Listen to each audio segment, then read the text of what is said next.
সূরা মুহাম্মদ আমাদের প্রত্যেকের জন্য অন্য সূরা সবটাইগুলোই গুরুত্বপূর্ণ। তার ভিতরে এটার বিশেষ কিছু বিশেষত্ব রয়েছে। সেখান থেকে আমাদের শিক্ষা নেওয়াটা খুবই জরুরি। যে কারণে উমর রাদিয়াল্লাহু আনহু সূরা মুহাম্মদ, সূরা তওবা এই সূরাগুলোকে বিশেষ গুরুত্ব সহকারে যুবকদের পড়ার জন্য বলতেন, এটার উপরে চর্চা করার জন্য। এক একটা সূরার এক একটা আলাদা তাৎপর্য থাকে। সূরা কাহাফে যেমন বলা আছে দাজ্জাল এবং সুরক্ষার কথা বলা আছে বিভিন্ন ফিতনার থেকে। সূরা মুহাম্মদ হচ্ছে জিহাদের ক্ষেত্রে একটা প্রথম যে গাইডলাইন, দিক নির্দেশনা এটা দিয়ে দেওয়া হয় মদিনাতে যখন চলে যান রাসূল সাল্লাল্লাহু আলাইহি ওয়াসাল্লাম হিজরত করে সাহাবাগণ, তখন যুদ্ধের একটা নতুন পরিস্থিতির ভিতরে যাওয়া হয়। এতদিন শুধু নির্যাতন সহ্য করতে হয়েছিল, ধৈর্যের ওয়াজ এর আগে বেশি ছিল, সবরের ওয়াজ বেশি ছিল, কষ্ট এবং ভিতরে ইস্তেকামাতের ওয়াজ বেশি ছিল। কিন্তু যখন মদিনায় চলে গেলেন, একটি মুক্ত পরিবেশ পেলেন, তখন সাহাবাগণ সংগঠিত হতে পারলেন। ওই পরিবেশে যাওয়ার পরে তখন তাদের ভিতরে যুদ্ধ করবার একটা ন্যূনতম সক্ষমতা এসে যায়, যে কারণে যুদ্ধের সাথে সংশ্লিষ্ট দিক নির্দেশনাগুলো, যুদ্ধের সাথে যুক্ত বিধানাগুলো এই সূরা মুহাম্মদে জানিয়ে দেওয়া হয়। বলা যায় এটা হিজরতের পরে পূর্ণাঙ্গ প্রথম সূরা। এই সূরাতে এই কথাগুলো বলা হয়। আমরা শেষ পর্যন্ত কথাগুলো এসেছে, আমি খুবই সংক্ষেপে শুরু থেকে কিছু জায়গা শুধু আপনাদের সামনে আমি স্মরণ করাই দিব। এই সূরাটা প্রথম আয়াতেই আল্লাহ তাআলা বলে দিয়েছেন, যারা কুফরি করে এবং আল্লাহর পথে বাধা সৃষ্টি করে আল্লাহ তাদের সকল কর্ম ব্যর্থ করে দেন। অর্থাৎ প্রথম কথাটাই এইটা। যেমন সূরা তওবার প্রথমেই যুদ্ধের ঘোষণা এসছে, এখানেও সম্পর্কচ্ছেদের ঘোষণা কিন্তু আগে এসে গেল। সেটা হচ্ছে যে কুফরি করে এবং বাধা দেয় তাদের সকল কর্ম ব্যর্থ করবেন আল্লাহ তাআলা। অর্থাৎ কুফরিদের সাথে আমাদের যে সম্পর্ক সেটা কেটে গেল, কারণ মক্কার থেকে মদিনা যখন চলে যাওয়া হলো তখন দুটো ভূখণ্ড পৃথক হয়ে গেল, জনগোষ্ঠীর ভিতর পৃথক হয়ে গেল। মক্কা পুরোপুরিভাবে মুশরিক এবং কুফফারদের নিয়ন্ত্রণে চলে গেল, থেকে গেল, কারণ মুমিনগণ তো ওখান থেকে বের হয়ে চলে এসেছেন। আর একই সাথে মদিনাতে মুমিনদের নেতৃত্ব প্রতিষ্ঠিত হলো, যে কারণে এইটা হলো মুমিনদের ভূখণ্ড। এই দুটো ভূখণ্ডের পার্থক্য একেবারে সুস্পষ্ট। আমি এই জন্য এই কথাটাকে আনছি আপনাদের সামনে, যে আজকে আমরা যে ভূখণ্ড বাংলাদেশে রয়েছি এবং আমাদের পার্শ্ববর্তী যে ভূখণ্ড ইন্ডিয়া রয়েছে, এটি ঠিক এই রকমের দুটো ভূখণ্ড আলাদা, সম্পূর্ণভাবে পৃথক। যেমন ইসরায়েল এবং ফিলিস্তিনের গাজা অঞ্চল, এই দুটো যেমন পৃথক, একেবারে সাংঘর্ষিক দুটা বিপরীতমুখী দুইটা জায়গা। তো এই ধরনের পৃথক হয়ে যায়, পার্থক্য হয়ে গেছে হিজরতের পরে। এই জন্য দুটো জায়গার কথায় আলাদাভাবে আমাদের মাথায় রাখতে হবে যে বাংলাদেশ এই অঞ্চলের একটি মুসলিম অধ্যুষিত এলাকা। এখানে ইসলামের প্রতি বিশ্বাস স্থাপন করে, ইসলামকে ভালোবাসে, আল্লাহ রাসূলকে ভালোবাসে সেই জনগোষ্ঠী এখানে 90% উপরে। আর ঠিক ওই ভূখণ্ড ইসলামকে সহ্য করতে পারে না, তারা তো প্রচণ্ড বিদ্বেষ পোষণ করে। সেই বিদ্বেষেরই পার্ট হিসেবে তারা আমাদের সাথে শত্রুতা রাখে। আমরা ভূখণ্ড স্বাধীন হয়েছে আলাদা এই কারণেই, এর আগে আমি বারবার বলছি, শুধু মুসলিমদের ভূখণ্ড বলে এটি আলাদা রাষ্ট্র, তা নাহলে এটা আলাদা রাষ্ট্র হতো না। তাই বাংলাদেশ রাষ্ট্রকে যারা সফল করতে চায়, বাংলাদেশ রাষ্ট্রকে যারা শক্তিশালী করতে চায়, তাদের সবার আগে বুঝতে হবে এখানকার মানুষের ইমানকে শক্তিশালী করতে হবে। ইমান শক্তিশালী হইলে, এখানকার মানুষের ইসলামী চেতনা শক্তিশালী হইলেই বাংলাদেশ শক্তিশালী রাষ্ট্র হয়ে যাবে। যারা পার্থক্য দূর করে দিতে চায়, মুশরিকদের সাথে আমাদের পার্থক্যগুলোকে দূর করতে চায়, সে বাঙালি সংস্কৃতির কথা বলুক আর সেই অন্যান্য যে ভারত উপমহাদেশের জাতীয়তাবাদ, মহাভারত, হিন্দুস্তান, ভারতবর্ষ এইসব ভাষা ব্যবহার করে যারা করতে চায়, তাদের মনে রাখতে হবে ওই চিন্তা চেতনা আমাদের দেশের অস্তিত্বকে ধ্বংস করে দিবে, এই ভূমির মর্যাদাকে ধ্বংস করে দিবে। অর্থাৎ পার্থক্যটা সুস্পষ্ট আমাদের তাদের সাথে। এই পার্থক্যকে মিটানোর কোনো চেষ্টাকে আমরা গ্রহণ করব না, বরং আমরা আমাদের অবস্থানে দৃঢ় থাকব এবং তাদের ব্যাপারে আল্লাহ তাআলা যে আমাদেরকে সতর্ক করে রেখেছেন আমরা সেই ব্যাপারে সতর্ক থাকব। এই সূরার ভিতরে প্রথম অংশে কাফেরদের সম্পর্কে বলা হয়েছে। আমরা যেটা প্রথমে 1 থেকে 16 আয়াত পর্যন্ত আপনাদের সামনে আলোচনা পেশ করা হয়েছে, সেখানে কাফের কারা, আল্লাহকে যারা অস্বীকার করে তাদের কথা বলা হয়েছে। আর অস্বীকারীদের আবার দুটো পার্ট আছে, একটা হচ্ছে অস্বীকার করা আর একটা হচ্ছে ইসলামের পথে বাধা সৃষ্টি করা। কিছু কাফের আছে অস্বীকার করে আল্লাহকে, কিন্তু অন্য কেউ আল্লাহকে মানে তাকে বাধা সৃষ্টি করে না, এই আছে। আবার কাফেরদের ক্ষুদ্র একটা অংশ এমনও রয়েছে, তারা আল্লাহকে অস্বীকার করে এবং মুমিনদেরকে সাহায্যও করে। সাহায্যটা করে আত্মীয়তার সম্পর্কের কারণে, প্রতিবেশীর কারণে, বন্ধুত্বের কারণে, অথবা অন্য একটা চিন্তা বা স্বার্থ তাদের সাথে একসাথে মিলে যায়, তখন সেই জন্য তারা তাদেরকে সাহায্য করে। এই সাহায্যকারী গ্রুপকে আল্লাহ তাআলা শত্রু হিসেবে নির্ধারণ করেন নাই। আমাদেরকে এই পার্থক্যগুলো মাথায় রাখতে হবে। যেমন আবু তালেব সাহায্য করেছে না, ঈমান আনে নাই, কিন্তু সাহায্য করেছে। সাহায্য যখন করেছে তখন তার সাথে আল্লাহ রাসূল তো দ্বন্দ্ব ঝগড়া ফ্যাসাদে যান নাই, বরং তার সাথেই থেকেছেন, কিন্তু দাওয়াত অব্যাহত রেখেছেন, তাকে আহ্বান অব্যাহত রেখেছেন। তাই বলে তার দিনকে সমর্থন করেন আল্লাহ রাসূল সাল্লাল্লাহু আলাইহি ওয়াসাল্লাম। তো এই জন্য যারা সাহায্যকারী তাদেরকে আমরা সাহায্যকারী বিবেচনা করব। এটা এখানে আমাদের কোনো সমস্যা নেই তাদের নিয়ে। আর যারা বাধা সৃষ্টি করে তাদেরকে বাধা সৃষ্টিকারী হিসেবে আমাদের বিবেচনা করতে হবে। আর যারা শুধু অস্বীকার করে এবং বাধা সৃষ্টি করে না, তাদের সাথে আমাদের কোনো দ্বন্দ্ব নেই, কোনো বিরোধ নেই। তাদের সাথে ভদ্রতা সৌজন্যতা রক্ষা করতে আল্লাহ তাআলা কোরআন শরীফে অন্য আয়াতে বলে দিয়েছেন, নিষেধ করা হয়নি। অর্থাৎ তাদের সাথে আমরা স্বাভাবিক সৌজন্য সম্পর্ক রক্ষা করতে পারবো। কিন্তু যারা বাধা সৃষ্টি করে, নিজেরা কুফরিও করে, বাধাও দেয়, ওই যে হয়তো ওই শেষের আয়াত বলছেন যে এবং তারা কুফরি অবস্থায় মৃত্যুবরণও করে, তো আল্লাহ তাআলা তাদের কখনোই ক্ষমা করবেন না। এর জন্য তাদের সাথেকার সম্পর্কটা আলাদা। অর্থাৎ যারা কুফরি করে বা কাফের হয় তাদের তিনটা ভাগে বিভক্ত আছে। এই ভাগগুলো আমাদের মাথায় রাখতে হবে। তিনটা ভাগের একটা হচ্ছে যে কুফরি করে এবং বাধা দেয়, একটা অর্থ হচ্ছে যে কুফরি করে কিন্তু আমাদের বিরুদ্ধে যুদ্ধ করে না, আরেকটা অংশ হচ্ছে কুফরি করে এবং সেই সাথে আবার আমাদের সাথে কোনো না কোনো সম্পর্ক বা স্বার্থের কারণে সহযোগী হয়ে ওঠে। এই তিনটা পার্থক্যকে আমাদের রাখতে হবে। অনেক সময় আমাদের ভিতরে এই পার্থক্যগুলো আমরা স্পষ্ট রাখি না এবং মাথায় রাখি না, যে কারণে আমাদের আচার আচরণের ভুল ত্রুটি হয়ে যায়। যে লোকটা আমাদের শত্রুতা করতেছে না, যুদ্ধ করতেছে না, আমি তাকে কাফের মনে করে তাকে এমনভাবে কটাক্ষ করতে থাকলাম, এমনভাবে তার সাথে আচরণ করলাম, তাকে আমি শত্রুতে পরিণত করে দিলাম। অথবা একজন ব্যক্তি কাফের, আল্লাহকে অস্বীকার করে বটে, কিন্তু কোনো একটি কারণে, হতে পারে ভৌগোলিক জাতীয়তাবাদের কারণে, হতে পারে আপনার সাথে ভাষাগত সাদৃশ্যতার কারণে, হতে পারে আপনার সাথে আত্মীয়তার সম্পর্ক রয়েছে, হতে পারে কোনো বাণিজ্যিক স্বার্থ রয়েছে আপনার সাথে, যে কোনো জায়গায় হোক না কেন, অথবা আপনার ব্যক্তিগত আচার আচরণ এসে আপনার প্রতি আকৃষ্ট হয়ে রয়েছে, ব্যক্তিগত ভালোবাসার থেকে আকৃষ্ট হয়ে রয়েছে, যে কারণে হোক, যখন সে আপনাকে সহযোগিতা করে তখন তাকে সবসময় খুশা দিয়ে কটাক্ষ করে উপহাস করে তাকে শত্রু বানিয়ে নেওয়ার তো কোনো দরকার নেই, তার সহযোগিতার হাতকে সংকুচিত করে দেওয়ার কোনো দরকার নেই। তাইলে এই জায়গাগুলো আমাদেরকে পার্থক্য করতে হবে যে কাফেরদের মধ্যেও তিনটা শ্রেণী রয়েছে। একটি হচ্ছে তারা অস্বীকার করার পরে বাধা সৃষ্টি করে, আর একটি শ্রেণী অস্বীকার করার করে বটে কিন্তু বাধা সৃষ্টি করে না, আর একটা শ্রেণী অস্বীকার করে এবং তারপর কোনো না কোনো স্বার্থের সংযোগের কারণে, কোনো না কোনো একটা টানের কারণে তারা আমাদের আবার সহযোগিতাও করে, আমাদেরকে পাশে থাকে আমাদের সাথে। তাইলে আমরা এই পার্থক্যটা মাথায় রাখবো। যুদ্ধক্ষেত্রের জন্য যারা আমরা এই ধরনের কর্মসূচির জন্য নিজেদেরকে প্রস্তুত করব বা ভবিষ্যতের জন্য এই দেশে রক্ষা করার জন্য, দিনকে রক্ষা করার জন্য নিজেদেরকে প্রস্তুত রাখবো, তাদের এই পার্থক্যটা মনে রাখা খুবই জরুরি। এই পার্থক্যটা ভুল করে ফেললে তাতে ক্ষতি হয়ে যায়, আন্দোলনের লড়াইয়ের ক্ষেত্রে ক্ষতি হয়ে যায়। আর যুদ্ধ যাদের সাথে করব তাদের নীতি কি, এখানে এই সূরার ভিতর সেটা বলা আছে যে তাদের যুদ্ধক্ষেত্রে যতক্ষণ অস্ত্র সমর্পণ না করবে, যুদ্ধ থামিয়ে না দিবে, ততক্ষণ যুদ্ধ করতে বলে দিয়েছেন, যুদ্ধের সীমা টেনে দিয়েছে যে ওই পর্যন্তই যুদ্ধ করতে হবে। এবং তারপরে মুক্তিপণ নেওয়ারও সুযোগ রেখেছেন, আবার ছেড়ে দেওয়ার সুযোগও রেখেছেন। এটার পার্থক্য আমরা ইতিপূর্বে আলোচনা করেছি।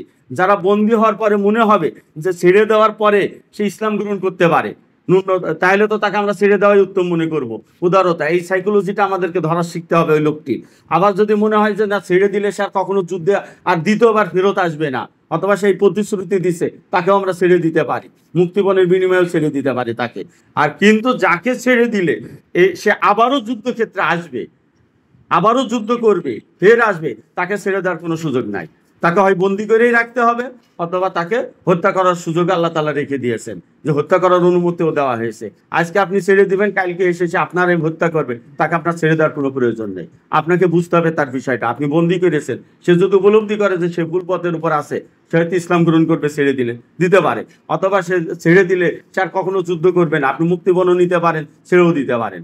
সে হয়তো ইসলাম গ্রহণ করবে না, কিন্তু আপনার বিরুদ্ধে যুদ্ধ করবে না, এটা তাকে করতে পারেন। কিন্তু যাকে ছেড়ে দিলে সে আবারও যুদ্ধ করবে, আবারও ঘুরে আসবে, আবারও আপনার বিরুদ্ধে প্রতিরোধ তৈরি করবে। আপনি জেনে রাখবেন যে শত্রু হাতের মুঠে আসার পরে আবার হাত থেকে ছিটকে চলে যায় বা বের হয়ে যেতে পারে, সে ধরা পড়ার আগের থেকে আরো বেশি ভয়ঙ্কর হয়, তখন আটকের আগের থেকেও বেশি ভয়ঙ্কর হয়ে ওঠে। এই জন্য এই অপশনগুলো এখানে রাখা হয়েছে। কিন্তু রাসূল সাল্লাল্লাহু আলাইহি ওয়াসাল্লামের প্র্যাকটিসটা দেখলে, সাহাবায়ে কেরামের প্র্যাকটিসটা দেখলে এই পার্থক্যগুলো দেখা যায়। এবং যখন এই পার্থক্যটা যখন রক্ষা হয় না, তখন আল্লাহ তাআলা আবার ধরেন, যখন বদর যুদ্ধের যাদেরকে ছেড়ে দেওয়া হইলো বন্দীদের, তাদের অনেকে আবার উহুদে আসছে এবং তাদের হাতে অনেক সাহাবীদের মৃত্যু হয়েছে। এই কারণে ওই মুক্তিপণের বিনিময়ে ছেড়ে দেওয়াকে আল্লাহ তাআলা তখন ওই জায়গাটাই অপছন্দ করেছেন তাদের। বিষয়। এর জন্য এই পার্থক্যটা আমাদের জানা থাকতে হবে।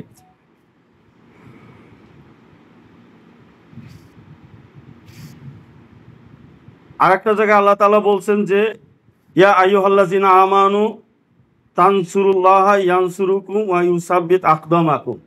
এই জায়গায় আল্লাহ তাআলা একটা প্রতিষেধক দিয়ে দিয়েছেন। আমরা চাই এই পথের উপর অটল থাকতে চাই না, এই পথে আমরা অটল থাকতে চাই, এর উপরে যেন আমরা মৃত্যু পর্যন্ত টিকে থাকতে চাই। কিন্তু মৃত্যু পর্যন্ত টিকে থাকার ক্ষেত্রে আল্লাহ সাহায্য লাগবে। তো আল্লাহ তাআলা যদি সাহায্য না চান তাহলে তো আমরা টিকে থাকতে পারবো না।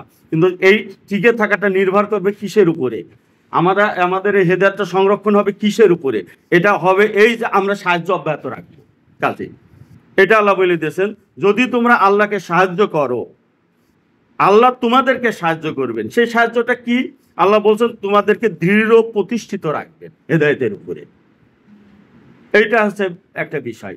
যদি আমরা সাহায্যের হাত গুটিয়ে ফেলি, আমরা আল্লাহর রাস্তায় এই কাজ থেকে, দিনের এই কাজ থেকে যদি সাহায্য করার হাতকে আমরা গুটিয়ে ফেলি, তাহলে আল্লাহ তাআলার এই শর্ত থেকে আমরা বের হয়ে চলে গেলাম, যেখানে আল্লাহ প্রতিশ্রুতিবদ্ধ যে তিনি আমাদের হেদায়েতকে টিকিয়ে রাখবেন।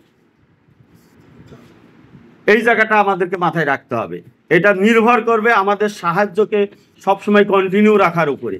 সেটা আর্থিক সাহায্য হোক, কাজে কর্মে অংশগ্রহণ করা হোক, সব কিছুর মধ্যে, বা আমাদের সময় কুরবানি করা হোক, সব কিছুর ভিতরে এটা মাথায় রাখবেন। যতক্ষণ আমরা এই অংশগ্রহণটা অব্যাহত রাখবো, সহযোগিতাটা অব্যাহত রাখবো, ততক্ষণই আমরা এর উপরে টিকে থাকার আল্লাহ তাআলার প্রতিশ্রুতির অন্তর্ভুক্ত থাকবো। আল্লাহ তাআলা আমাদেরকে টিকিয়ে রাখবেন। যখন আমাদের সাহায্যের হাত গুটিয়ে ফেলবো, তখন কিন্তু আল্লাহ তাআলা আমাদের বের করে দিবেন। আপনার বাড়িতে আপনারা বিভিন্ন পশু প্রাণী পোষেন, আপনাদের দোকানের কর্মচারী রাখেন, ব্যবসা কর্মচারী রাখেন, যে আপনার কোনো ফায়দা দেয় না, তাকে কি আপনি ওই জায়গায় রেখে দেন নাকি? তাকে তো আপনি বের করে দিবেন, হয় বিক্রি করে দিয়ে আসবেন। গরুতে দুধ দিচ্ছে না, দুধের গরু। বাচ্চার জন্য গরু পুষতেছেন, সেটা বাচ্চা দিতেছে না। হাল চাষের জন্য গরু পুষতেছেন, হাল চাষ হচ্ছে না। আপনি তখন কি করবেন? তাকে বাজারে নিয়ে যাবেন, বিক্রি করে দিবেন, অথবা তাকে জবাই করে ফেলবেন। এটা নিয়মের কথা। তাকে তো আপনার ঘরের ভিতর রেখে দিবেন না। তা আল্লাহ তাআলা তার ঘর এটা, যাদেরকে নিয়ে আল্লাহ তাআলা তার দিনের উপরে প্রতিষ্ঠিত করেছেন, বা যাদেরকে প্রতিষ্ঠিত রাখতে চান, তাদেরকে তারা আল্লাহর দিনকে বিজয়ী করতে চান, তারা এখানে আসার পর যদি কোনো ফায়দা এখানে না দিতে থাকে, তাহলে আল্লাহ তাআলাও তাকে বের করে দেবেন, এখান থেকে বের করে দেবেন। অতএব এই সহযোগিতার হাতকে অবশ্যই কন্টিনিউ রাখতে হবে যদি আমরা টিকে থাকতে চাই। এটা একটি শর্ত আল্লাহ তাআলা বলেই দিয়েছেন, এই শর্তের সাথে যুক্ত, যে তবে আল্লাহ তাদেরকে দৃঢ় রাখবেন।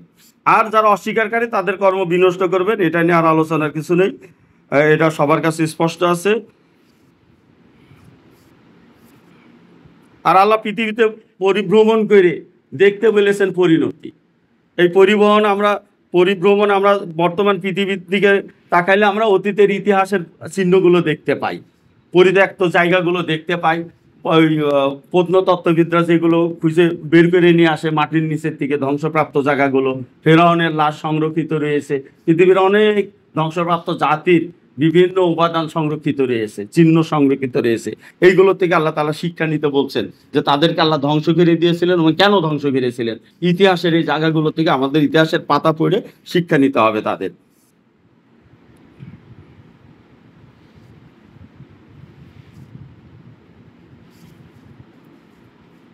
মক্কার ব্যাপারে আল্লাহ তাআলা বলতেছেন যে জনপদ আপনাকে বহিষ্কার করেছে, তদপেক্ষা কত শক্তিশালী জনপদকে আমি ধ্বংস করেছি। অর্থাৎ এটা দ্বারা আল্লাহ তাআলা তার সাহাবায়ে কেরামের সাহস, আল্লাহর নবীকে আল্লাহ তাআলা মনোবল বৃদ্ধি করে দিতেছে। অর্থাৎ আমরা যদি মনে করি এই যে এখন যেমন হয় যে আমরা কি যে হাসিনা এত শক্তিশালী ছিল, তাকে আমরা দেশ থেকে বিতাড়িত করতে পেরেছি, একটা সাহস তৈরি হয় না? অর্থাৎ আপনি যখন বড় একটা কাজ করতে পারেন, তখন তার থেকে ছোট কাজগুলো কিন্তু আপনার কাছে আত্মবিশ্বাস বাড়িয়ে দেয়, যে এর থেকে বড়রা তো আমি করে এসেছি, তাহলে এই ছোটটা নিয়ে আমার এত ভয়ের কি আছে? এই যে বিষয়টা, এর থেকে বড় শত্রুরা আমি মোকাবেলা করেছি। তো এই রকমের তা আল্লাহ তাআলা আল্লাহ নবীকে বলে দিচ্ছেন যে মক্কার যে মুশরিকরা, যাদের সাথে তোমার এখন দ্বন্দ্ব, তাদের থেকেও শক্তিশালী ছিল অনেক জনপদ, আমি তাদেরকে ধ্বংস করে দিয়েছি। অতএব এদের সাথে প্রতিরোধের ক্ষেত্রে, এদের মোকাবেলার ক্ষেত্রে নিজেকে হীনবল ভেবো না, নিজেকে দুর্বল মনে করে নিও না। যখন কেউ নিজেকে দুর্বল মনে করে, তখন সে কিন্তু তার সাথে লড়াই করার সাহস হারিয়ে ফেলে এবং সে তখন বিজয়ী হইতে পারে না। এই জন্য এই যে নিজেকে দুর্বল মনে না করা, এটি কিন্তু আল্লাহ তাআলার একটি হুকুমের অন্তর্ভুক্ত। যারা মনে করে আমরা হিন্দুস্তানের সাথে লড়াই করে জিততে পারবো না, তারা কিন্তু আল্লাহ তাআলার এই আদেশের বাইরে চলে যায়। এই জিনিসটা মাথায় রাখতে হবে। যেমন অলা তাহিন, ওই যে বলা হচ্ছে যে তোমরা নিজেদেরকে হীনবল মনে করো না, এটি কিন্তু একটি হুকুমের অন্তর্ভুক্ত। যেমন নামাজের জন্য একটি হুকুম থাকে, আমাদের ধ্যান ধারণার জন্য কিন্তু একটি হুকুম থাকে, আমাদের চিন্তা চেতনার উপরেও কিন্তু আল্লাহ তাআলার একটি হুকুম থাকে। আমরা কোন ধারণাটা নিজেদের অন্তরের ভিতরে লালন করব, যেমন কোনটাকে আমরা বিশ্বাস আর অবিশ্বাস করব, এটির উপর একটি হুকুম থাকে না। যেমন কোন কাজটা করবো আর কোন কাজটা করব না, এটার যেমন একটা আদেশ আর নিষেধ থাকে, এই বিশেষটা সবার কাছে পরিষ্কার থাকে। কিন্তু কোনটাকে বিশ্বাস করব আর কোনটাকে অস্বীকার করব, অবিশ্বাস করব, এটির আদেশও আমরা কিছুটা হলে বুঝি, কিন্তু আরো ভালো করে এই আদেশগুলোকে বুঝতে হবে আমাদের। আবার ঠিক কোন ধারণাটা মাথার ভিতরে রেখে দিব আর কোন ধারণাটা আমার মাথার থেকে অপসারণ করতে হবে, এটিও আল্লাহর আদেশের অন্তর্ভুক্ত। আমরা নিজেদেরকে দুর্বল মনে করব, এই ধারণাটা আমাদের মাথার থেকে সরিয়ে ফেলতে বলছেন আল্লাহ। তাহলে এই ধারণাটা যদি আমি মাথার থেকে না সরাইতে পারি, ততক্ষণ আল্লাহ তাআলার একটি আদেশের বাইরে আমি অবস্থান করতেছি, এটা কিন্তু বুঝতে হবে। যারা মনে করে, বাংলাদেশে কিছু গণতান্ত্রিক দল আছে যারা ইসলামিক দল নিজেদেরকে বলে, আমি তাদের শত্রুতা করতেছি না, আমি সংশোধনের জন্য তাদের বলতেছি। তারা কেউ কেউ ধারণা করে, লালন করে এই ধারণা যে ভারত যদি আমাদের সাথে যুদ্ধ করে তা আমরা পারবো না। এটা ইসলামিক দল বা কোনো মুসলমানের চিন্তা চেতনার সাথে সঙ্গতি রাখে না এই ধারণাটা। কারণ আল্লাহ তাআলা বলে দিচ্ছেন যে এর থেকে শক্তিশালী মক্কার কুরাইশ কেন, ভারত কেন, ভারতের থেকেও শক্তিশালী রাষ্ট্রকে আল্লাহ ধ্বংস করেনি। সাম্প্রতিক ইতিহাসে রাশিয়া কি ধ্বংস হয়নি আফগানিস্তানের সাথে যুদ্ধ করতে? যে আমেরিকা যদি যুদ্ধের থেকে হাত গুটে না নিত, আমেরিকাও ধ্বংসের দিকে যাচ্ছিল। আমেরিকা উপলব্ধি করতে পেরেছে যে আমি এই যুদ্ধকে কন্টিনিউ করতে থাকলে আমি ধ্বংসের দিকে চলে যাব। শেষ পর্যন্ত আমেরিকা নিজের হাতকে গুটিয়ে নিয়েছে, আফগানিস্তান থেকে গুটিয়ে নিয়েছে। তালেবানরা তো তার কাছে পরাজয় স্বীকার করে নাই, কিন্তু আমেরিকাই গুটিয়ে নিয়েছে হাত, যে এই যুদ্ধ কন্টিনিউ করতে হলে আমি পরাজিত হব। আজকে ইসরায়েল যুদ্ধ করছে ফিলিস্তিনিদের এগেনস্টে, গাজার এগেনস্টে। ইসরায়েল তো অনেক শক্তিশালী, আমেরিকাও তার সমর্থনে আসলো। ইরানের উপরে বোম্বিং করলো আমেরিকা। ইস্তেকামাত থাকলে দেখেন কিভাবে আল্লাহ সাহায্য আসে। আজকে নেতানিয়াহু সরকার ভেঙে যাওয়ার উপক্রম, একটি মাত্র সংসদ সদস্য তার কাছ থেকে সরে গেলে সে তার সরকার ভেঙে পড়বে। একটি মাত্র সংসদ সদস্য তার এখন বেশি আছে, বাকিরা আস্থা হারিয়ে ফেলেছে। যদি নেতানিয়াহু এখন ভেঙে যায়, তাহলে ইসরায়েল একটা অস্তিত্বের সংকটে পড়বে। ঐক্যবদ্ধ করে নতুন সরকার গঠন করতে তারা সক্ষম হবে কিনা এটা নিয়ে সন্দেহ আছে।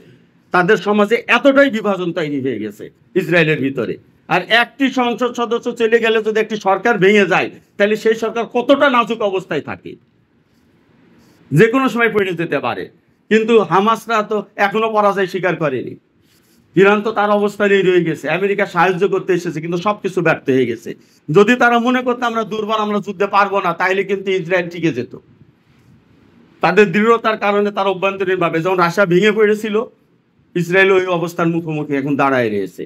হীনবল মনে করা, নিজেকে দুর্বল মনে করা কারোর প্রতিরোধের ক্ষেত্রে, এটিকে আল্লাহ খুবই অপছন্দ করেন। এই ধারণা যে কেউ মনে করে যে সেটা ইসলামিক দল অথবা যে কেউ মনে করে সে মুসলিম, তার অন্তর থেকে এই ধারণা দূর করতে হবে।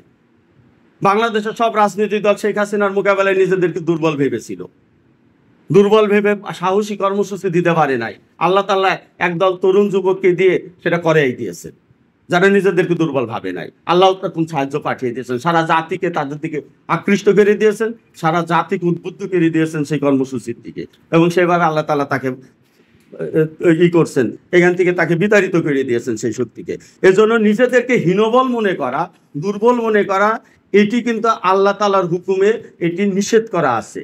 আল্লাহ বলে দিচ্ছেন যে তোমরা নিজেদেরকে দুর্বল মনে করো না। অতএব এটা আমাদের মাথায় রাখতে হবে, যেন নিজেদেরকে দুর্বল মনে না করি এইটা। এরপরে আল্লাহ তাআলার আরো কতগুলো মৌলিক নির্দেশনা এই সূরার ভিতরে আসছে। এরপরে 16 আয়াতের পর থেকে সেখানে মুনাফিকদের কিছু বৈশিষ্ট্যের কথা আল্লাহ তাআলা উল্লেখ করেছেন। কাফেরদের মোকাবেলার পরে সেখানে তারা আল্লাহ তাআলা বলছেন যে যারা কান পেতে রাখে শোনার জন্য, কিন্তু এই যে কান পেতে রাখে এই জন্য না যে কি বলবে, আমার ছুটে যায় কিনা, আমি এটাকে মানতে, অর্থাৎ আমি মিস করি কিনা, আমাকে তো এটা মানতে হবে, এই মনোযোগ দিয়ে বোঝার জন্য তারা শুনে না। তারা শুনে কি জন্য? যে এটা শুনবে এবং আরেক জায়গায় যে প্রকাশ করবে। গোপন বন্ধু আছে তাদের, গোপন জায়গায় লিঙ্ক রয়েছে, তারা সেখানে যে এই তথ্যটা সরবরাহ করবে। তা ভালো করে শুনে তো সেটা সরবরাহ করতে হবে তাকে। এই জন্য তারা মনোযোগ দিয়ে শোনে। আবার বিভ্রান্তি সৃষ্টি করার জন্য প্রশ্ন করতে থাকে। যাদেরকে তারা মনে করে আলেম বা শিক্ষিত, তাদের কাছে যে আবার জিজ্ঞেস করে, যে নিজেরা একবার শুনছে কান দিয়ে, আবারও জিজ্ঞেস করে কি বললো, মানে নিশ্চিত হয়ে নাই। এটা যদি মানার জন্য করতো তাহলে এটা খুবই ভালো গুণ ছিল, যে হ্যাঁ আমি মনোযোগ দিয়ে শুনতেছি যাতে আমার ভুল না হয় বুঝতে, এবং আমি সেটা মানার জন্য আবার আরেকজনের সাথেও আমি মতটা জেনে নিতেছি যে আমি ঠিক মতো বুঝলাম কিনা। কিন্তু এরাও কিন্তু মনোযোগ দিয়ে শোনে, এবং এরা আরেকজনের কাছ থেকে আবার যাচাই করে নেয় তার শোনাটা ঠিক আছে কিনা। ভাই কি বললো, ওইটাই বলেছে তো, অর্থাৎ আমি যা শুনেছি সেটা ঠিক আছে তো, শোনে। কিন্তু তারপরে কি করে তারা, এইটা আবার তারা অন্যের কাছে পাস করে এই কথাটা, কিন্তু চলে তাদের নিজেদের খেয়াল খুশি মতো, শুনে গভীর মনোযোগ দিয়ে প্রশ্ন করে স্পষ্ট করে বুঝে নেই কথাটা, কিন্তু সেটা মানে না, চলে তাদের খেয়াল খুশি মতো, অর্থাৎ ওইটা অনুযায়ী সে চলে না। কিন্তু এটা 16 নম্বর আয়াতে এই কথাটা আসছে। আর আল্লাহ তাদের অন্তরে মোহর মেরে দিয়েছে। আল্লাহ বলে দিয়েছেন, অন্তরে মোহর মারা শব্দটা কোরআন শরীফে যেখানে আছে, এটি যে অর্থ প্রকাশ করে সেটা হচ্ছে তাদের জন্য হেদায়েতের রাস্তা বন্ধ, অর্থাৎ তারা আর কখনো হেদায়েতের উপর আসতে পারে না, তাদের তৌবার দরজা থাকে না, তারা তৌবা করার সৌভাগ্য তাদের অর্জন হয় না। এটাকে বলা হয় মোহর মেরে দেওয়া। যেমন আপনি কোনো জিনিসের উপরে যখন মোহর মারা হয়, সিল হয়, সিলগালা করা হয়, এটা কিন্তু মোহর মারা বলা হয়। এটা তো এই সিলগালা যখন করা হয় তখন ওর ভিতর থেকে কোনো কিছু বেরও হয় না, বাইরের থেকে ওর কিছু ভিতরে প্রবেশও করে না। অর্থাৎ যার অন্তরে আল্লাহ সিল মেরে দেন, তার নিজের কোনো চরিত্রের আর পরিশোধন ঘটে না, নিজের কোনো স্বভাব চরিত্র বা তার যে কুফরির ভিতর বা শিরকের ভিতর আছে সেটা আর তার সংশোধন হয় না। বাইরের থেকে যেমন হেদায়েতও তার কাছে প্রবেশ করে না, তেমনি তার গুমরাহিও তার কাছ থেকে দূর হয় না। বোঝা গেছে? যখনই দেখবেন কোরআন শরীফের কোনো আয়াতে বলছে মোহর মারার কথা, তখন জানবেন তাদের জন্য এইটা। তো এই যেমন এর আগে আসলো না, যে যারা আল্লাহকে সাহায্য করবে তাদের হেদায়েতকে আল্লাহ স্পষ্ট করবেন এবং হেদায়েতের উপর তাদেরকে টিকিয়ে রাখবেন, তেমনি এ জায়গায় বলে দিচ্ছেন যারা এরকম কান পেতে শুনবে, যাচাই করবে, সব কিছু বুঝবে, বুঝার পরেও সে চলবে তার খেয়াল খুশি মতো, ওই কথা অনুযায়ী সে চলবে না, এবং এই কথাটাকে তারা ওদের করবে, কাছে সরবরাহ করবে, মুনাফিকি করা যেটা। তো এই মুনাফিকি যাদের এই অভ্যাস থাকে, আল্লাহ বলছেন তাদের অন্তরে মোহর মানা, অর্থাৎ তাদের হেদায়েত হবে না, এবং এই হেদায়েত তাদের সৌভাগ্য আর হয় না, এই চরিত্রের লোকদের পরিবর্তন ঘটে না, এরা ওই জায়গায় থেকে যায়। এজন্য এই বিষয়টা আল্লাহ তাআলা স্পষ্ট করে দিয়েছেন। আর যারা সৎপথ অবলম্বন করে, অর্থাৎ শুনছে এবং ওই অনুযায়ী চলতেছে এবং আরও বেশি আন্তরিকভাবে খুলুসিয়াতের ভাবে চেষ্টা করতেছে, তাদের আবার সৎপথ প্রাপ্তির সম্ভাবনা আরও বৃদ্ধি করে দেন, অর্থাৎ আরও বেশি। যে লোকটা বোঝে যে এটা ভালো আর মন্দ, বুঝার পরে ভালোটাকে মেনে নেয়, মন্দটাকে বর্জন করে, তাকে ভালো মন্দ বোঝার ক্ষমতা আরও আস্তে আল্লাহ তাআলা বৃদ্ধি করতে থাকেন। এইটা যখন আমরা এইভাবে চলতে থাকবো, তখন দেখবেন যে হক এবং বাতিল বোঝা আপনার জন্য খুবই সহজ হয়ে যাবে, এবং এইটার জন্য আপনার নিজের অন্তরের মধ্যে আল্লাহ তাআলা দেখিয়ে দিবেন যে কোনটা ধোঁকা এবং কোনটা হক, সঠিক, কোনটা ভালো পথ কোনটা মন্দ পথ, আপনাকে আল্লাহ স্পষ্ট করবে। যখন আপনি আপনার নিজের অন্তরের বিশ্বাস এবং এলেমের সাথে আপনি বিশ্বস্ততা রক্ষা করবেন, আল্লাহ তাআলা সেই প্রতিশ্রুতি দিতেছেন। যারা সৎপথে চলতে চায়, সৎপথের উপর নিজেকে দৃঢ় রাখে, সৎ আর অসৎ বুঝার পরে সে সৎকে গ্রহণ করে এবং অসৎকে বর্জন করে, তাকে এই সামর্থ্য আরও আল্লাহ বৃদ্ধি করে দেন তার ভিতরে, অর্থাৎ সে আরও বেশি বুঝতে পারবে। এর জন্য ওই যে আগে যেটা বললাম, যে লোকটি শুনতেছে, গভীর মনোযোগ দিয়ে শুনছে, পাশের জনের কাছ থেকে জেনে নিচ্ছে, সেটি তো একটা এলেমের চর্চা, তাই না? যে সে তো এলেমের চর্চা করতেছে, কিন্তু এলেমের চর্চাকারীকেও আল্লাহ অন্তরে মোহর মেরে দিতেছেন। কিন্তু সাথে আপনি এলেমের চর্চা করতেছেন না ওই রকম করে, আপনি অত আলেমও না, আলেমের কাছেও যাচ্ছেন না, কিন্তু আপনি নিজে বুঝতেছেন যেটা সৎ, সেটার উপরে আপনি দৃঢ়ভাবে প্রতিষ্ঠিত থাকছেন, আল্লাহ আপনাকে সৎ আর অসৎ বুঝিয়ে দিবে তখন।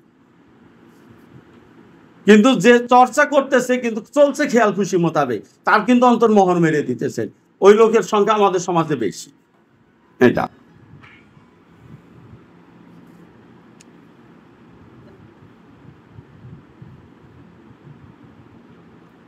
আর তারা আবার বলে যে একটা সূরা কেন নাজিল হয় না, যেটা যুদ্ধের আছে। এখন আমাদের তো সূরা নাজিল হওয়ার সময় নাই, সেটা শেষ হয়ে গেছে, আমাদের কাছে চাপ আসে যে ভাই যুদ্ধ কবে করবেন, এখনো কেন যুদ্ধের সিদ্ধান্ত নিতেছেন না। এখন তা সূরা নাজিলের বিষয় না, কিন্তু যুদ্ধের সিদ্ধান্ত নেবেন আপনি, যুদ্ধের জন্য অনেক কিছু প্রস্তুতির ব্যাপার আছে, অনেক সক্ষমতা অর্জনের ব্যাপার রয়েছে। কিন্তু এই সক্ষমতা এবং প্রস্তুতির জন্য যখন আমরা তাদেরকে বলি বা ডাকি, তখন দেখা যায় যে প্রস্তুতির কাছে তারা নিজেদেরকে পিছনে রেখে দেয়। তাহলে প্রস্তুতির কাছে যদি আপনি নিজেকে পিছনে রেখে দেন, তাহলে কর্মসূচিটা আমরা কিভাবে তাড়াতাড়ি দিব? বোঝা গেছে কথাটা?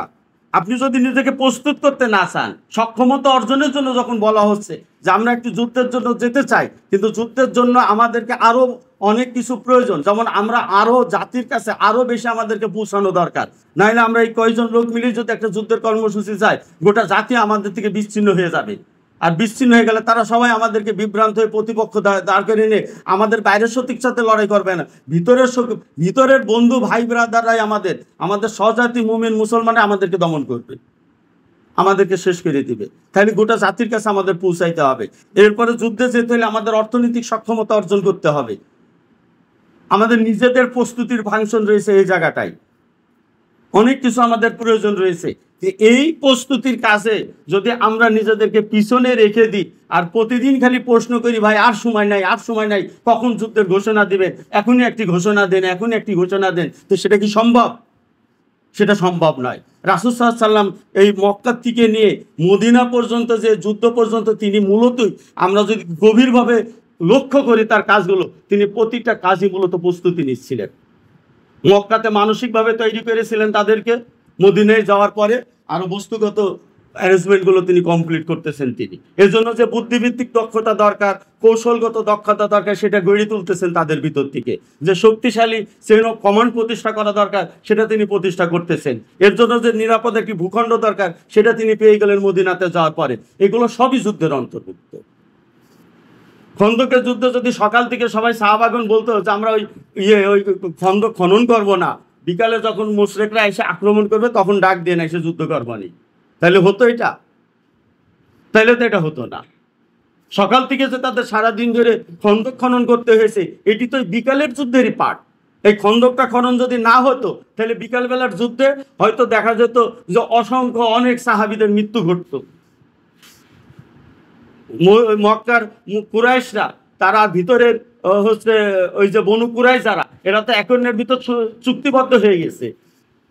যদি মক্কার কুরাইশরা যদি খন্দকটাকে যদি না থাকতো এবং মদিনার ভিতর প্রবেশ করত, তাহলে চিন্তা করে দেখেন, ওরা মদিনায় প্রবেশ করতে পারলে মদিনার ভিতর থেকে বনু কুরাইশ যারা তাদেরকে সাপোর্ট করতো, মুনাফিকরা তাদেরকে সাপোর্ট করতো, তাহলে কি ভয়াবহ পরিস্থিতির সম্মুখীন হতে হতো। কিন্তু ওই খন্দকটা খনন করার কারণে তারা কি করলো, মদিনায় প্রবেশ করতে পারলো না। আর মদিনায় যখন তারা প্রবেশ করতে পারলো না, তখন বনু কুরাইজার যে শর্ত ছিল যে মদিনায় তারা প্রবেশ করলে তারা ভিতর থেকে সাহায্য করবে, তো যখন প্রবেশ করলো না তখন তাদের ভিতর থেকে তার কিছু করার তাদের আর অপশন আসে নাই, সুযোগটা আসে নাই। এই খন্দকটা খননের মধ্য দিয়ে কি দুটো জিনিসকে পৃথক করে ফেলা হয়ে গেল না? এবং যেখানে অনেক রক্তপাত হওয়া এবং মদিনা হাতছাড়া হওয়ার এবং মদিনা অস্তিত্ব হারানোর একটা ঝুঁকি তৈরি হয়ে গিয়েছিল, সেখানে বলা যায় বিনা রক্তপাতে, বিনা প্রাণহানিতে হতাশ হয়ে তাদের ফেরত চলে যেতে হইল। এবং বনু কুরাইজার ওই চুক্তি এবং এদের এই গোপন ষড়যন্ত্র বিশ্বাসঘাতকতা আল্লাহ তাআলা প্রকাশ করে দিলেন, এবং এই বনু কুরাইজাকেও মদিনার থেকে পালিয়ে চলে যেতে হইল। তাই হলো না বিষয়টা? তাহলে যুদ্ধ ব্যতি রেখে এই যে যুদ্ধের প্রস্তুতিমূলকভাবে গর্ত খনন করা, পরিখা খনন করা, এটা কত বড় বেনিফিট দিয়েছে এটা দেখেন। তাহলে অনেক সময় আপনার যুদ্ধ বা সম্মুখ লড়াইয়ের থেকেও একটি কৌশল আপনার বিনা যুদ্ধ বিজয়ী এনে দেয়। একটি সঠিক কৌশল আপনার যুদ্ধের থেকে অনেক বেশি কার্যকর হয়। কারণ আপনি যদি বলেন যে সম্মুখ যুদ্ধ না হলে আমি নাই, তাহলে তো এই কৌশলটা তৈরি করা যাবে না। তাহলে এই জায়গাগুলো বুঝতে হবে, যুদ্ধ মানেই শুধু সম্মুখ লড়াইটা নয়। সম্মুখ লড়াইয়ে যখন এসে যাবে সম্মুখ লড়াই আমরা করব, তার জন্য আমরা অবশ্যই প্রস্তুত থাকব। কিন্তু সম্মুখ লড়াইয়ের আগেও এমন কিছু কৌশল থাকে, পৃথিবীতে বহু যুদ্ধের ইতিহাসে এটা দেখা গেছে যে এমন কিছু দক্ষ কৌশল থাকে, সে দক্ষ কৌশলের মধ্যে দিয়ে বিজয় এসে যায়, দক্ষ কৌশলের মধ্যে বিজয় এসে যায়। তাহলে আপনি যদি সরাসরি যুদ্ধ না দেখতে পেলে এই কাজে অ্যাটেন্ড না করেন, যদি এই স্বভাবটা সাহাবায়ে কেরামের ভিতর থাকতো, তাহলে তো খন্দকের এই অর্জনটা সম্ভব হতো না। যে আমরা কেন মাটি গর্ত খুঁড়তে যাব, আমরা তো যুদ্ধের জন্য প্রস্তুত আছি। ওরা যখন অস্ত্র নিয়ে আসবে তখন আমরাও আমাদের তরবারি নিয়ে ঝাঁপিয়ে পড়বো ওদের সাথে লড়াই করতে। আমরা যুদ্ধের জন্য প্রস্তুত হয়ে আছি, আর আপনি না আমাদেরকে লাগাই দিয়েছেন এই কুদাল দিয়ে এই মাটি খননকে মাথায় করে টানতে লাগাই দিতেছেন। এই কাজ কেন করবো আমরা? তাহলে বোঝা গেছে বিষয়টা। কিছু কলা কৌশল থাকে, কিছু জায়গা থাকে, কিছু টেকনিক থাকে, সেটা যুদ্ধের থেকেও অনেক বেশি কার্যকর। এজন্য এই কথা না যে তখন যেমন বলছে যে যুদ্ধের আয়াত আসে না কেন, যুদ্ধের হুকুম আসে না কেন, আবার যখন যুদ্ধের হুকুম আসে তখন আবার বিতর্ক তৈরি করে আব্দুল্লাহ ইবনে উবাইরা। এটা মদিনার ভিতর থেকে যুদ্ধটা করা উচিত ছিল, মদিনার বাইরে যাচ্ছেন কেন? এই যুদ্ধ সঠিক হবে না, এই বুদ্ধি নাই আপনাদের, আপনাদের যে আমাদের এটা আত্মহত্যার অন্তর্ভুক্ত হবে, আমরা নিজেরা ধ্বংস হয়ে যাব, এই যুদ্ধ নাই। ওহুদের যুদ্ধের থেকে তারা বেরিয়ে চলে আসলো। আর এক জায়গায় আর এক প্রশ্ন উঠাবে, আর এক জায়গায় আর এক প্রশ্ন উঠাবে। এই যারা যুদ্ধের জন্য এত বেশি উদ্গ্রীব থাকে, তারা নতুন নতুন প্রশ্ন উঠায়, আসলে যুদ্ধকেই তারা নাকচ করতে থাকে, যুদ্ধকে তারা বর্জন করতে থাকে। এইভাবে আবার মুখে বলে যে যুদ্ধ করব যুদ্ধ করব, কিন্তু যখন বলে তখন বলবে নেতৃত্ব ঠিক নাই, তখন বলবে এইটা ঠিক নাই, ওইটা ঠিক নাই, আজকে যুদ্ধ করার টাইমটা সঠিক হচ্ছে না, এই স্থানটা সঠিক হচ্ছে না। বোঝা গেছে বিষয়টা? অর্থাৎ নানান অজুহাত তখন তারা দাঁড় করাইতে থাকে, এইগুলো করতে থাকে। তো এই বিষয়গুলোর ব্যাপারে আমাদের সতর্ক থাকতে হবে যেন আমাদের ভিতর ওই ধরনের স্বভাব চরিত্র না আসে বা ওই ধরনের প্রবণতা তৈরি না হয়। আমরা যেন সব কাছে প্রস্তুত থাকি, যুদ্ধ করতে হলে প্রস্তুতি।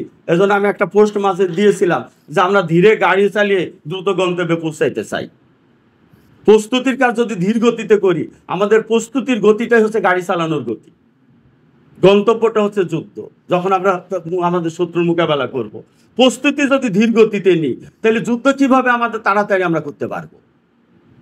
আর প্রস্তুতি ঘাটতি রাখলে, প্রস্তুতি অসম্পূর্ণ রাখলে যুদ্ধের পরিণতি সেটা আরো ভয়ঙ্কর ধরনের খারাপ হয়। এটা আমাদের বুঝতে হবে। কোনো জাতি যদি যুদ্ধের জন্য নিজেকে প্রস্তুত করে না নেয় আর তার আগেই যুদ্ধ শুরু করে দেয় নিজ থেকে, যদি আক্রমণ করে সেটা ভিন্ন কথা, আপনি যে পজিশনে আছেন সেই পজিশনে লড়াই ছাড়া তো আপনার উপায় নাই। কিন্তু আপনি নিজ থেকে যখন আক্রমণ করবেন তখন আপনাকে অবশ্যই প্রস্তুতি কমপ্লিট করে আনতে হবে, তা নাহলে ভয়ানক যুদ্ধের ইতিহাসগুলো পড়ে দেখবেন, এত কথা বলতে গেলে সময় চলে যাবে। সে জায়গায় ভয়ানক ধরনের বিপর্যয় তৈরি হয়, তখন ওই যুদ্ধ, তখন বলা যায় ইতিহাসে যুদ্ধটা না করাই ওর থেকে যুদ্ধ করাছে ভালো ছিল। এই ধরনের যুদ্ধ করে কোনো প্রয়োজনে আরো জাতির উপরে বিপর্যয় আসে, তখন জাতি, গোটা জাতি আরো ভবিষ্যৎ ইতিহাস এটা নিয়ে তখন তাদেরকে আরো দোষারোপ করতে থাকে যে তারা কেন এটা করেছিল ওই সময়। এই জন্য প্রস্তুতিমূলক কাজ যুদ্ধের অন্তর্ভুক্ত, এটা মাথায় রাখবেন। আর এই প্রস্তুতির জন্য আমাদের কি কি প্রস্তুতি নিতে হবে, কাল একটা প্রশ্ন আসছিলাম, পরে আমি গ্রুপে দিয়ে দিছি ওইটা ব্যক্তিগতভাবে, যে আমাদের কোন কোন লাইনে কিভাবে এটা প্রস্তুতি নিতে হবে, পুরোটা দিছিলাম যে এইভাবে আমাদেরকে আসতে হবে। তো এই প্রস্তুতির কাজটাই মূলত দীর্ঘ। আপনি পরীক্ষা দেন 3 ঘন্টা এসএসসি, কিন্তু কোচিং করে কতদিন? শিক্ষকরা তো এখানে আসেন। এসএসসিতে আপনি ইংরেজি পরীক্ষাটা দিবেন ও গণিত পরীক্ষা দিবেন, 3 ঘন্টা বসে পরীক্ষা দিবেন, কিন্তু 2 বছর ধরে কোচিং করেন, টিউটর রাখেন, 2 বছর ধরে টিউটর রাখেন, এবং এসএসসির আগে আবার 10 বছর পিছনে পড়ে আসছে, তারপরে তো 3 ঘন্টা পড়ে। তো 3 ঘন্টা পরীক্ষার জন্য এত প্রস্তুতি লাগে কেন? যুদ্ধ হবে মাত্র অল্প দিন, এটা জেনে রাখেন, কিন্তু যুদ্ধের প্রস্তুতি থাকবে বছরের পর বছর লাগবে যুদ্ধের জন্য প্রস্তুত হতে নিজেদেরকে। একা একা একজন ব্যক্তি প্রস্তুত হয়ে গেলে যুদ্ধ হয় না, যুদ্ধ হলে গোটা জাতিকে প্রস্তুত করে নিতে হয়, তাতে অনেক সময় লাগে। দীর্ঘদিন যেমন কোচিং করে একটি পরীক্ষা দেয়, চাকরির জন্য 1 ঘন্টার পরীক্ষা হয়, 1 ঘন্টার জন্য পরীক্ষার জন্য কি পরিমাণ পরিশ্রম করে প্রস্তুতি নিতে থাকে, বিষয়টা আমাদের কাছে পরিষ্কার থাকতে হবে। না হলে প্রতিদিন আমরা প্রস্তুতির কাজে আমরা পিছিয়ে থাকবো, প্রস্তুতির মর্যাদা এবং গুরুত্ব না বুঝতে চাইলে তখন আমরা এই করবো। এবং আমরা যা কিছু করি, হুট করে কেউ মনে করে ফেলবে যে ব্যবসা বাণিজ্য করতেছে, এটা তো টাকা পয়সার দিকে ঝুঁকে যাচ্ছে। টাকা পয়সা লাগবে না আপনার, আপনার পরিবারের জন্য লাগবে না? প্রশ্ন তো আসেই যে আমরা তো চলে গেলে তাহলে আমাদের পরিবার দেখভাল করবে কি করে। ইতিপূর্বের অনেক ঘাটতি, এটা সত্য কথা, ঘাটতি ছিল। কেন ঘাটতি ছিল? কারণ প্রস্তুত ছিলাম না, আমরা প্রস্তুতি অসমাপ্ত রেখে কাজ করেছি। তখন সমস্যা সৃষ্টি হলে তখন আমরা হাত রেখেছি বা এদিক ওদিক তাকিয়েছি, অন্ধকার দেখেছি, সমাধান খুঁজে পাইনি। এই জন্য এগুলো লাগবে, এই জন্যই এগুলো লাগবে। এগুলো প্রস্তুতির পাঠ, আপনারা জেনে রাখেন। এটা বিজয়ের আগেও লাগবে, আল্লাহ বিজয় দিলে তারপরেও লাগবে। এগুলো এগুলো সেই পরিকল্পনারই অংশ। এটা আমরা পরবর্তীতে এই যে প্রশ্নে আসলে পরে কথা বলতে পারবো। এটা এজন্য যারা ওই আগ্রহ করে, আল্লাহ তাআলা তাদের ব্যাপারে বলে দিচ্ছেন, জিহাদের সিদ্ধান্ত হলে যদি তারা আল্লাহর প্রতি প্রদত্ত অঙ্গীকার পূর্ণ করে তবে তাদের জন্য মঙ্গলজনক হবে। অর্থাৎ যারা এরকম জিহাদের কথা বলতেছে, কেন আয়াত নাজিল হচ্ছে না, কেন হুকুম আসতেছে না, আর এখনকার প্রশ্ন হচ্ছে কেন সিদ্ধান্ত আসতেছে না। তো যখন সিদ্ধান্ত আসবে তখন যদি তারা এই অঙ্গীকারটা পূর্ণ করে, আল্লাহ তো ওই সময় যে দেখবেন, একটা সময় তো আসবে। এটা আমরা নিজেরাও যদি প্রস্তুতি না নিতে পারি, আমরা প্রস্তুত না করতে পারি, তাহলে অপ্রস্তুত থাকা অবস্থাতে আল্লাহ অন্য জাতিকে আমাদের উপর পাঠিয়ে দিবেন। যুদ্ধ আসবে, এটা জেনে রাখবেন। আমরা প্রস্তুত হইলে আমরা নিজের থেকে যুদ্ধ ঘোষণা করব, আমরা গড়িমসি করলে আমাদের গড়িমসি অবস্থায় আল্লাহ অন্য বাহিনীকে আমাদের উপরে চাপাই দিবেন, তারা আমাদের উপর বিপর্যয় সৃষ্টি করবে। পৃথিবীর ইতিহাসে যেটা হয়ে গেছে, অনেক জায়গায় হয়েছে, কমিউনিস্ট বিপ্লব হয়েছে, বহু এলাকায় মানুষকে হাজার হাজার লক্ষ লক্ষ মুসলমানকে হত্যা করা হয়েছে। এটা অর্থাৎ আমরা অপ্রস্তুত হয়ে গেলেই যে যুদ্ধের হাত থেকে বাঁচবো তা না, অপ্রস্তুত থাকলেও যুদ্ধ আসবে আমাদের কাছে, অপ্রস্তুত থাকলেও তখন আপনার ব্যক্তিগত প্রস্তুতি কাজে লাগবে। তখন তো যখন যুদ্ধ আমাদের হবে তখন আমাদের উপর বিপর্যয় সৃষ্টি করবে। তাতারিরা যুদ্ধ করছে না, তাতারিরা যে বাগদাদ সহ অনেক ইয়ে শহরগুলোকে একেবারে তছনছ করে দিয়ে হত্যা করে একেবারে রক্তের প্রবাহ, সেই নদীর ভিতর, নদীর পানি লাল হয়ে গিয়েছে, ঘোড়ার হাঁটু পর্যন্ত রক্তের ভিতর ডুবে থেকেছে, এই অবস্থা তৈরি করেছে। কিন্তু যতদিন মুসলমানগণ দেশের পরে দেশ বিজয় অর্জন করতেছিল, অভিযান চালাচ্ছিল, তখন তো কোনো শত্রু আসেনি আক্রমণ করতে, কারণ তারা নিজেরাই তটস্থ ছিল। কিন্তু একটা সময় খলিফাগণ বা ইসলামী খেলাফত, আব্বাসীয় খেলাফত যখন যুদ্ধ বর্জন করে ফেললো, তারা আস্তে আস্তে অন্যান্য দিকে চলে গেল, তখন তাদের উপরে কিন্তু আল্লাহ তাআলা ওই যে বলছেন, এই যে পরে আয়াত আসছে, অন্য জাতিকে তোমাদের উপরে চাপাই দিবেন, অন্য জাতি তখন ঘাড়ের উপরে এসে বসবে। আমাদের ভারত উপমহাদেশে যখন আমরা সচেতনতা হারিয়ে ফেলেছিলাম আমাদের পূর্বের ইতিহাসে, আমরা বুঝি নাই আমাদের শত্রু কারা, আমরা বুঝি নাই তাদের টেকনিক, কলা কৌশল, তখন ব্রিটিশ এসে আমাদের উপর দখলদারি শুরু করে দিয়েছে। তো এই জন্য যুদ্ধের জন্য প্রস্তুত না হলেও যুদ্ধ হবে। কেউ যদি মনে করেন যে তাহলে যুদ্ধ তো প্রস্তুতির উপরে আসবে, তাহলে প্রস্তুত হব না, তাহলে তো জীবনে যুদ্ধও করা লাগবে না, যুদ্ধ আসবে না, যুদ্ধ এসে যাবে। কিন্তু যখন আপনি প্রস্তুত হয়ে থাকবেন তখন যুদ্ধ আসলে মোকাবেলা করতে পারবেন, যখন অপ্রস্তুত থাকবেন তখন যুদ্ধ আসলে আপনার ওই রকম রক্তের নহর বইবে, কেউ বেঁচে থাকতে পারবেন না। অতএব এই প্রস্তুতির থেকে আমাদের অব্যাহতির সুযোগ নেই।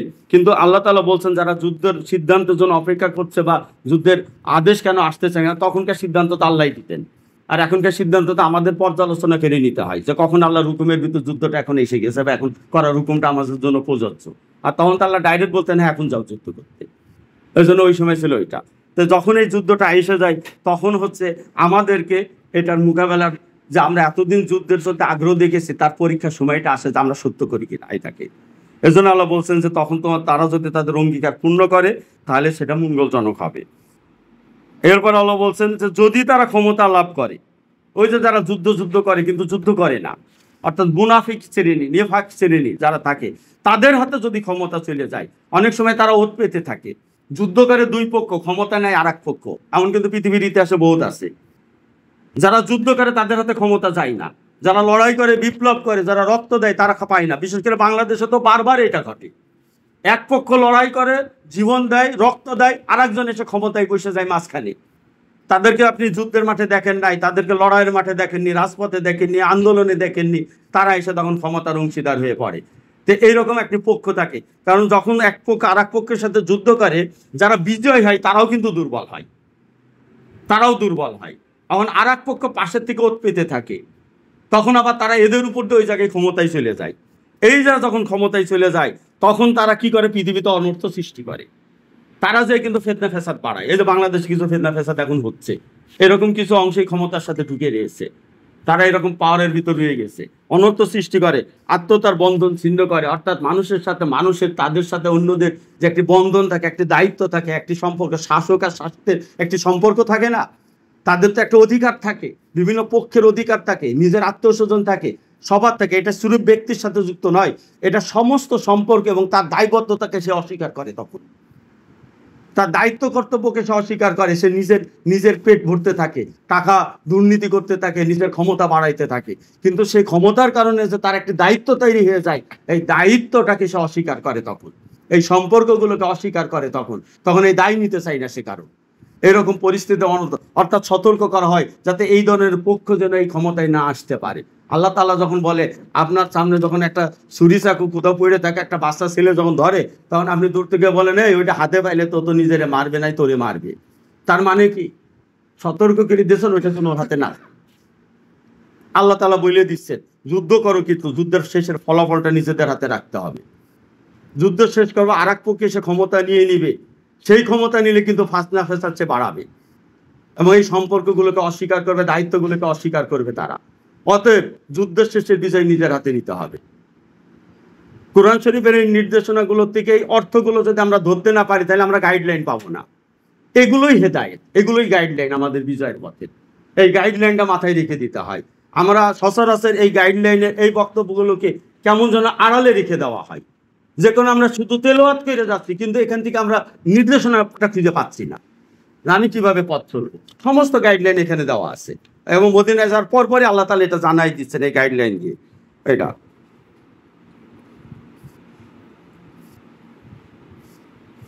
এরপর আল্লাহ তাআলা এই যে বলতেছেন, ওই যে কথাটা বললাম যে কোরআন শরীফ থেকে গাইডলাইনটা নেওয়া। আল্লাহ তাআলা বলছেন আফালা ইয়াতাদাব্বারুনাল কুরআনা আম আলা কুলুবি আকফালুহা, অর্থাৎ তারা কি কোরআন সম্পর্কে গভীর চিন্তা করে না? এই যে ইয়া তাদাব্বারুনা বলছেন যে আফালা ইয়াতাদাব্বার, তারা কি গভীরভাবে ভাবে না? দুটো প্রশ্ন আছে, একটা না শব্দ দিয়ে আর একটা আগে আ শব্দ দিয়ে। তারা কি এটা নিয়ে গভীরভাবে ভাবে না? একটা প্রশ্ন কি তারা কি ভাবে না, বা তারা কি ভাবে না? আল্লাহ তাআলা বলছেন এটা যে তারা কি গভীরভাবে ভাবে না, অর্থাৎ অত্যন্ত তাগিদ আছে এই বাক্যটার ভিতরে, খুবই তাগিদ আছে। আপনি এই নির্দেশনাটা কোরআন শরীফ থেকে নিবেন কিভাবে? এটা গভীরভাবে চিন্তা করে নিতে হবে, এটা গভীরভাবে চিন্তা করে নিতে হবে। কোরআন শরীফের বক্তব্যগুলো একেবারে উন্মুক্তভাবে খোলামেলা না, কিন্তু এটা জেনে রাখবেন কিছু আদেশ একেবারেই খোলামেলা, আর কিছু আদেশ আছে ইঙ্গিত সূচক। এটা হচ্ছে ওই রকমের যে আপনি আপনার ধারণ ক্ষমতা, আপনার বোধ শক্তি অনুযায়ী দিক নির্দেশনা নিতে পারবেন। আমরা বলি না যে এখানে আমরা প্রোগ্রাম করতেছি আর কিছু লোককে বাইরে রাখতেছি, আবার এরপর আবার এর ভিতরকার কিছু পয়সা নিয়ে প্রোগ্রাম করতেছি। কেন? যে এই কথাগুলো ওদের কাছে আমরা জানাইতে চাই না, আর ওই কথাগুলো ওই সব মানুষের কাছে প্রকাশ করতে চাই না। এরকম করে আমরা অনেক সময় বসি না, বসতে হয় আমাদেরকে। যে আল্লাহ তাআলা যখন বান্দাদের কাছে যখন তার কিতাব পাঠিয়ে দিতেছেন, তখন গোটা কিতাবটার মধ্যে আল্লাহ তাআলা মানুষকে এভাবে ডিভিশন করতেছেন না। আল্লাহ তাআলা ডিভিশনের কৌশলটা একটু ভিন্ন, সেটা হচ্ছে বোধ শক্তি এবং কর্মের অনুযায়ী আল্লাহ ডিভিশন করে দিতেছেন। সেটা হচ্ছে যে সবার সামনেই কোরআনটা পাঠ হবে, কিন্তু সবাই একরকম ভাবে বুঝবে না, বিষয়টা ধরবেন। অর্থাৎ আমরা ধরে নেন এখানে আমরা মানুষকে ভাগ করছি না, যে 5 জন বা এই 10 জন বা এই 20 জন বলে আমরা ভাগ করতেছি না, কিন্তু এমন একটি ভাষায় এখানে কথা বলা হচ্ছে যে যেটা 5 জনকে বলার উদ্দেশ্য ছিল সেটা ওই 5 জনই বুঝছে, যেটা 10 জনকে বলা দরকার ছিল বের করে দেওয়া দরকার নাই, ওই 10 জনই সেটা বুঝে নিবে। যেটা সবার কাছে বোঝার যোগ্য সেটা সবাই বুঝে নিবে। বুঝতে পারতেছেন বিষয়টা? এখন যেমন এক ধরনের এসি এসেছে, আমরা বলি না, একজন বলে যে এসিটা হচ্ছে 24-এ দেন, আর একজন বলে যে না এটা 28-এ থাক, আর একজন বলে এটা বন্ধ করেন। অর্থাৎ এক একজনের বডির তাপমাত্রাটা কিন্তু এক এক রকমের, এই জন্য এক একজন এক এক ধরনের সহ্য ক্ষমতা অনুযায়ী বলে।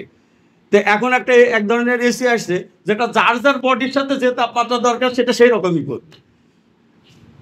অর্থাৎ যে 26 চাই তার কাছে 26 ডিগ্রি তাপমাত্রাতেই থাকবে, যে 28 চাই তার 28ই থাকবে, যে 24 চাই তার 24ই থাকবে।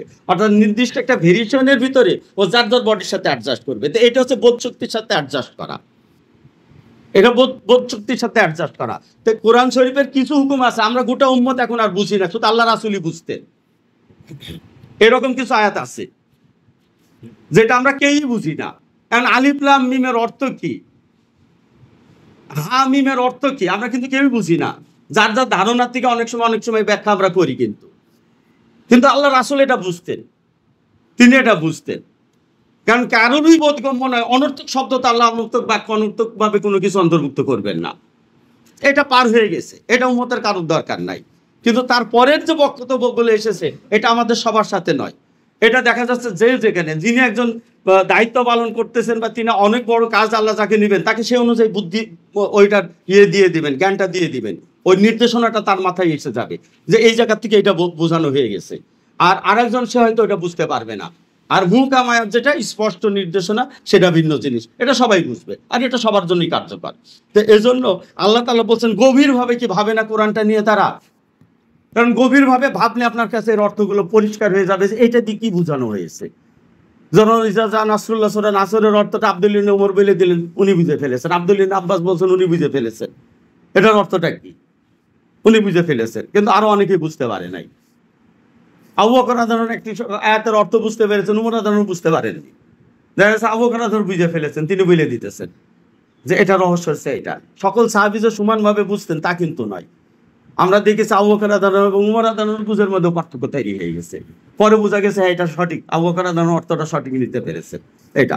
তো এই জন্য গভীরভাবে কোরআন শরীফ নিয়ে চিন্তা করলে আমরা আমাদের গাইডলাইন এখান থেকে আমরা পেয়ে যাব কোথায় কি করতে হবে এটা। এরপর আল্লাহ তাআলা 25 নম্বর আয়াতে বলছেন যে নিশ্চয় যারা সোজা পথ ব্যক্ত হওয়ার পর তৎপতি পৃষ্ঠ প্রদর্শন করে আর শয়তান তাদের কাজকে সুন্দর করে দেখায়। এর আগে আসছে না, সৎপথ যারা বুঝার পরে সততা অবলম্বন করে আল্লাহ তাদেরকে আরো বেশি বুঝার ক্ষমতা বাড়িয়ে দেন। এখন বুঝার পরেও যে ওইটা করে না, সৎপথ বুঝার পরেও স্পষ্ট হওয়ার পরে ওটাকে পিঠ ফিরিয়ে নেয়, শয়তান তখন তার সঙ্গী হয় এবং শয়তান মন্দ কাজকে তার কাছে সুন্দর করে দেওয়া শুরু করে দেয়। এইটা করে দেয় আল্লাহ তাআলা, অর্থাৎ সে হেদায়েত থেকে চলে যাচ্ছে, সে এখন শয়তানের অনুসারী হয়ে উঠতেছে এইভাবে।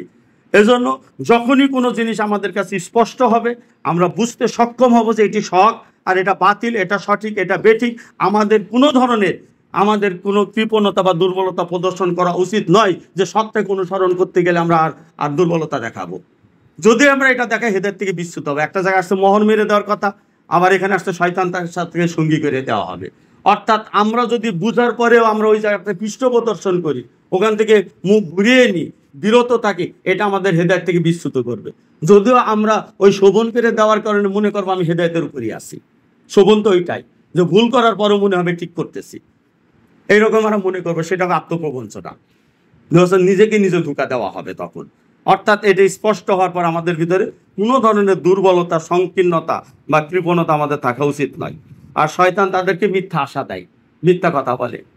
ওই আদম আলাইহিস সালাম হাওয়াকে বলছে না যে নিষিদ্ধ কাজ আল্লাহ করেছে, আর বলছে নিষিদ্ধটা করলে নাকি আল্লাহর সাথে সম্পর্ক তাদের দৃঢ় হবে, ওইটা করে নাকি জান্নাত স্থায়ী হবে। তো এই জন্য শয়তান ওই রকমের ফাসাইল দিয়ে দেয়, কাজের একটা ফজিলত দিয়ে দেয়, কাজের একটা ব্যাখ্যা দিয়ে যায়। এই ব্যাপারে আমাদের সাবধান থাকতে হবে।